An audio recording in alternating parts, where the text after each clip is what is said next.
भारतीय reserve bank ने Britain से 100 टन से ज़्यादा सोना देश में वापस मंगाया है और इसे अपने भंडार में ट्रांसफ़र किया है। आने वाले महीने में फिर से इतनी मात्रा में देश में लाया जा सकता है। साल 1991 में गिरवी रखे सोने को पहली बार आरबीआई के स्टॉक में शामिल किया गया है। आरबीआई के आधे से अधिक गोल्ड भंडार विदेश में बैंक ऑफ इंग्लैंड और बैंक ऑफ इंटरनेशनल सेटलमेंट्स के पास सुरक्षित रूप से रखे गए हैं। इसका लगभग 1/3 हिस्सा घरेलू स्तर पर रखा गया है। ब्रिटेन से भारत सोना लाने से भारतीय रिजर्व बैंक को भंडारण लागत यानी आरबीआई गोल्ड स्टॉक कॉस्ट बचाने में भी मदद मिलेगी, जिसका भुगतान बैंक ऑफ इंडिया को किया जाता है। 1991 के बाद से पहली बार ऐसा हुआ है जब आरबीआई ने विदेश में जमा इतने बड़े पैमाने पर सोने का भंडार निकाला हो।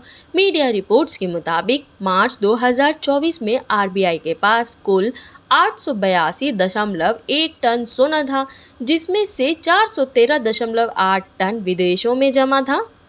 पिछले साल की तुलना में आरबीआई का सोने का भंडार 27.5 टन बढ़ा है। आरबीआई धीरे धीरे विदेशों में जमा सोने की मात्रा कम कर रही है और इसे वापस भारत ला रही है ताकि देश की अर्थव्यवस्था और मजबूत हो सके।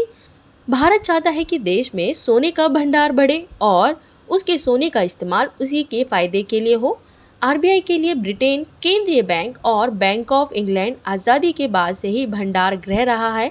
आज़ादी से पहले भी अंग्रेज यही सोने का स्टॉक करके रखते थे।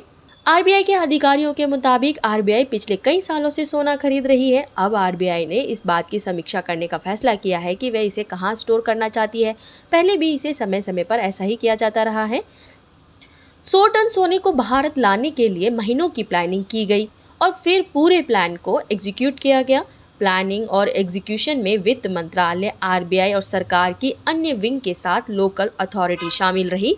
आरबीआई को सोना भारत में लाने के लिए सीमा शुल्क में छूट मिली, लेकिन आयात पर लगने वाले इंटीग्रेट जीएसटी में कोई छूट नहीं दी गई। ऐसा इसलिए क्योंकि इस टैक्स को राज्यों के साथ शेयर किया जाता है। गोल्ड लाने के लिए एक स्पेशल एयरक्राफ्ट का इस्तेमाल किया गया। इस कदम से आरबीआई को कुछ स्टोरेज कॉस्ट बचाने में भी मदद मिली, जिसका पेमेंट वो बैंक ऑफ इंग्लैंड को करता था। हालांकि ये राशि इतनी बड़ी नहीं है। आरबीआई अपना सोना मुंबई के मिंट रोड पर रिजर्व बैंक की पुरानी ऑफिस बिल्डिंग में रखता है। इसके अलावा पूरी सिक्योरिटी के साथ सोने का स्टोरेज नागपुर में बने वॉल्ट में रखता है। इसी तरह की खबरों के लिए बने रहे हमारे साथ। चैनल को सब्सक्राइब करना ना भूलें। बुलंद भारत।